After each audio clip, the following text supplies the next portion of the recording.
eating healthy and enjoying your favourite comfort food, don't worry. Phil Vickery's here with the perfect solution. This is a guilt-free lasagna. Is it guilt-free? Really? It could be construed as that, yes. Now, I did some research about 5 years ago where we took the top 10 the most favourite dishes in England and Scotland and Ireland and Wales, and then we broke it down and I tried to make versions which were not healthy. I don't like using that word because it stigmatises it straight away. It's perhaps lower calorie, lower protein, less salt, less fat, less sugar and that sort of stuff. And you can produce some pretty good results by cutting 50% of meat, for instance. Did lasagna come top? Exactly.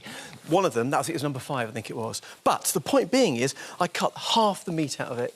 Add things like lentils, you wouldn't know the difference. Provided all the other bits taste really nice, it does actually work. So, here it is. Amazing. There it is there. So I just want to show you that. There it is in its entirety.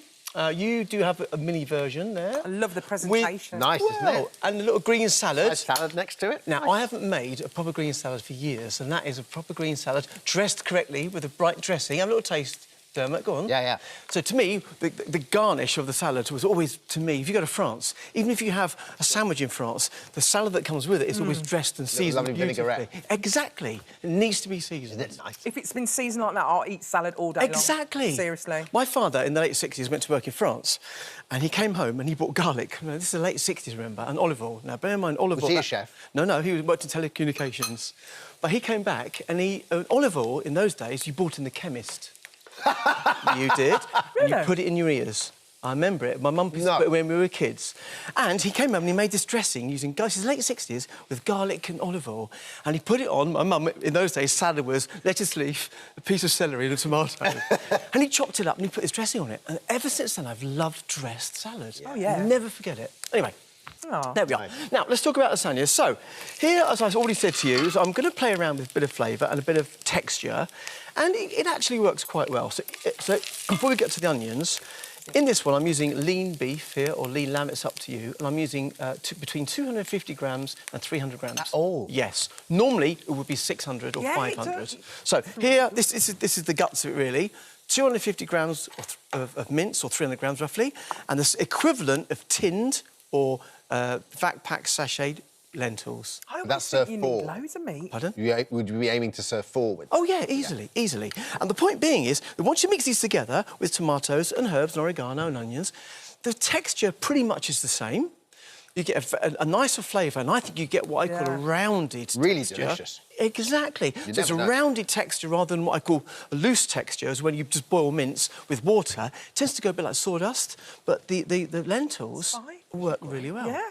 So, in here I've got onions, which I've just cooked down. To that I'm going to add garlic. Now, I get a lot of people saying to me they don't like garlic, so if you don't like garlic, you don't need to put it in the stage to admit that straight away. Crazy if you don't like garlic. OK, then, mince goes in, so as I said, there's around about between 250 and 300 grams of extra lean. Now, bear in mind, mince can be up to 40% fat, what they call free-flow mince, which is pretty much frozen. As you come down to 25, 20, 10 and 5%. So just look on the packet, it will tell you what fat content is in there. I quite like a little bit of fat, and you think most burgers are around about 15%. I think that's absolutely fine. When you cut that out below 10%, I think you taste the difference texturally. Yeah, I agree. So, you know, sometimes if you get a burger that's, like, especially wild boar burgers, because they're so lean, can be really like eating sawdust. Yeah. So I think a little bit of fat makes a big difference. With you. Then lentils go in. These are the can of lentils. So in they go. So, again, straight away, you're looking at volume there.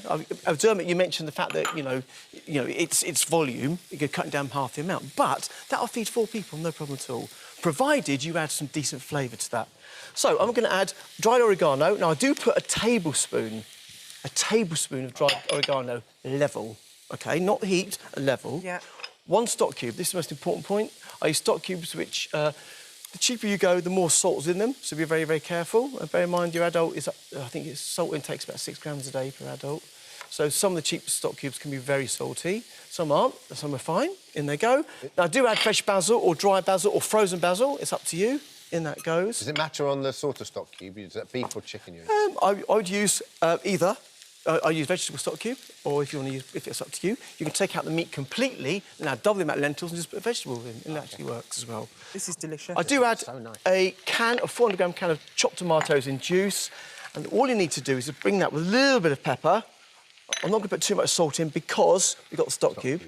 And you want to cook that down probably for about 3 to 4 minutes until it just changes colour. And if I just bring you over here, you'll see that is what we're after. Now, you can see it's what I call quite loose still, which means there's still the water is still in there. That's because we're going to recook it again. Yeah. If you make it too thick at this stage, when you cook it here again, it dries out completely. Is that when the lasagna goes hard? Yes, because you're driving off the moisture, essentially. Right. Back over here. So you cook that down for a bit. Now, the white sauce is very simple. Here I've got 3/4 of a pint or half a pint of milk. To that, I'm going to add, here we have 20 grams of butter, OK, and 20 grams of plain flour, which I mix together nice and soft. And all you do is you put that into the simmering milk, and if you, with a whisk, just bring that together like that. And because the butter is soft and that's coming to the boil, that actually will thicken in seconds. Phil, I just heard in my ear Barry say... I know Barry say, I hear him. Barry, that... Yeah. Normally we do it the other way around. Yeah. Is there a right... And you always get lumps. I get Barry. I bet you always get lumps, don't you? Yes. You said it does go lumpy? So this way, because that is simmering, OK, and this is nice and soft, this is the most important point, when you whisk it in, look, let's see, it's thick. Barry, sort your lumps out. There you go. Another tip from Phil Vickery. Holly loves that bit. I always do it if I show Holly that bit. Anyway, over here. So here comes layering it up. So this is a sauce I made earlier, and you'll see that there's no lumps in that one. Non-sieved. Barry, just have a look at that, mate. All right, so layering up. So, I can. So let's just put half the meat in. So this is how you layer it up. Half the meat and sauce. And as I said to you, you can see it's actually quite what I call loose. You then add your 3 lasagna sheets. 1, Do you know where I think I'm going wrong? 3, yep. My pot is too big, and that's why I always think I need, like, loads of meat. So I always get 2 packs of them massive meat. Yes, there's too much. And because my pot's massive, though. Yeah, so I just need to get a smaller pot. dish. Can I put this in my bag? if you really want to. The answer to that question, almost certainly, forever and ever, is yes. So layering up meat, pasta, white sauce, Of course it can go in the back. meat. Again, now you can see that a little does go a long way. Oh, it really does. Yeah, so it is quite what I call wet, which is perfect, because by the time you cook that, it'll soak it up. Then you go again, 1, So it's 2, just 2 layers, that's where I'm going wrong. 3, and then the last sauce goes on top of that as well. So you make sure that's completely covered. And the other thing to say also is, now listen, my dear mum always tells me off for not scraping up the pans properly. Oh, yes, scrape it out, Phil. Sorry, Mum, in case you're watching. Come on, Always Vickery, you tells weren't me off. dragged up. Come on. And then you make sure you cover that pasta completely like that. Lovely. Don't Oh, make too much. lovely. Now, 20 grams of cheese is all you need to go on top. I think you've got 15 grams each. It's nothing. A little bit on top of that goes like that. 20 grams is roughly... Go for 40. OK, 40 then. All right, 40. In the oven, 35 to 40 minutes. It comes up, and you serve it with the green salad. Now, the green salad, to me, is lovely. Delicious. It is just green salad leaves with a dressing of Dijon mustard, sherry vinegar, salt, pepper, and I'm just going to show you this one here, which is what I made earlier. The salad's a nice little lasagna. Oh, It's look got to at be that. part of it. Now, I just want to show you what I meant earlier. So you still get a texture. Oh, Phil, look at that. You still get a Perfect. texture. It's not wet, but you get that lovely... Stunning. Look at that there. A bit of green salad. Love it. Barry and Ingrid, I'm on my way for you. There you go. So there we are. See you next Barry week. and Ingrid are in the gallery upstairs. We're going to take all this food up for them. They're going to hoover it up. Phil Vickery, you are the best. Thank you so much. Pleasure. Nice to see you, folks. Happy New Where do Year. we go too. tomorrow? How do you top that? We don't. For details of today's recipes and more delicious ideas from our chefs, download the free This Morning app. It's great.